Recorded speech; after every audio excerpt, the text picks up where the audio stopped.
জামাতে ইসলামও তাহলে মাত্র ৩টি মামলা নয়, আরো বেশি মামলা করত। জামাতে ইসলাম এখন যেটা করছেন সেটা হচ্ছে তারা নির্বাচনের মাঠ গরম রাখার জন্য নানা ধরনের কথা বলছেন। যেমনটি আসলে আমরা আলোচনা করছিলাম যে ত্রয়োদশ নির্বাচন নিয়েও কিন্তু ইলেকশন ইঞ্জিনিয়ারিং এর পাল্টাপাল্টি অভিযোগ আমরা শুনেছি এবং জামায়াতের আমির যেমনটি বললেন যে ফলাফল বদলে দেওয়া হয়েছে এবং নিশ্চয়ই আপনি অবগত আছেন ইতিমধ্যেই 3টি আসনের বিষয়ে কিন্তু জামায়াতের তরফ থেকে মামলাও করা হয়েছে এবং হাইকোর্টের তরফ থেকে সেই আসনগুলোর ব্যালট এবং নথি আদালতের হেফাজতে নেওয়ার এক ধরনের রায়ও দেওয়া হয়েছে। সবকিছু মিলিয়ে এই যে কারচুপির অভিযোগ, এর দায় আসলে কার উপর বর্তায়?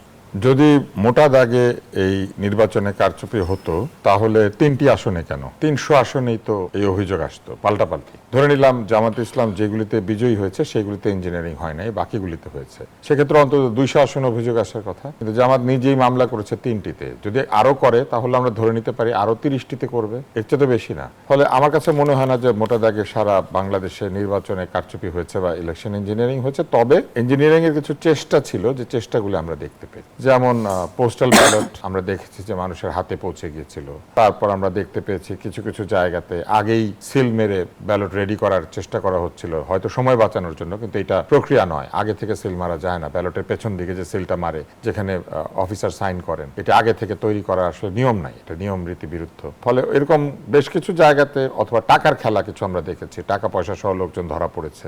এর বাইরে আমার কাছে মনে হয় না যে সরাসরি ব্যালট বাক্সে সিল মেরে কেউ ভোট ভরে দিয়েছে, এরকম ঘটনা ঘটেছে বলে আমার মনে হয় না। যদি ঘটতো তাহলে আমরা অন্তত কিছু দৃশ্য, কিছু ছবি আমরা পেতাম। আর জামাতে ইসলামও তাহলে মাত্র 3টি মামলা নয়, আরো বেশি মামলা করতো। তো সেই হিসেবে আমার কাছে মনে হয় যে একটা অ্যাকসেপ্টেবল নির্বাচন হয়েছে। এবং জামাতে ইসলাম এখন যেটা করছেন সেটা হচ্ছে তারা নির্বাচনের মাঠ গরম রাখার জন্য বা তাদের নেতাকর্মীদেরকে উজ্জীবিত রাখার জন্য নানা ধরনের কথা বলছেন। কেননা তারা একটা ধারণা দিয়েছিলেন যে তারা এবার সরকার গঠন করতে যাচ্ছেন, তারা জিতবেনই, তাদের বিজয় সুনিশ্চিত, এরকম একটা অবস্থা তারা তৈরি করেছিলেন। কারণ তাদের ক্যাম্পেইন খুব ভালো ছিল, তারা যে প্রচারণা চালিয়েছিলেন, এই প্রচারাভিযান আমি মনে করি যে বেশ আন্তর্জাতিক মানের প্রচারাভিযান। এবং তারা সেখানে সত্য বলেন, অর্ধসত্য বলেন বা নানান ধরনের হাইপ তৈরি করার জন্য যেসব টেকনিক আছে, কৌশল আছে, সেগুলি তারা যা করেছেন আমি মনে করি যে বেশ ভালো কৌশল।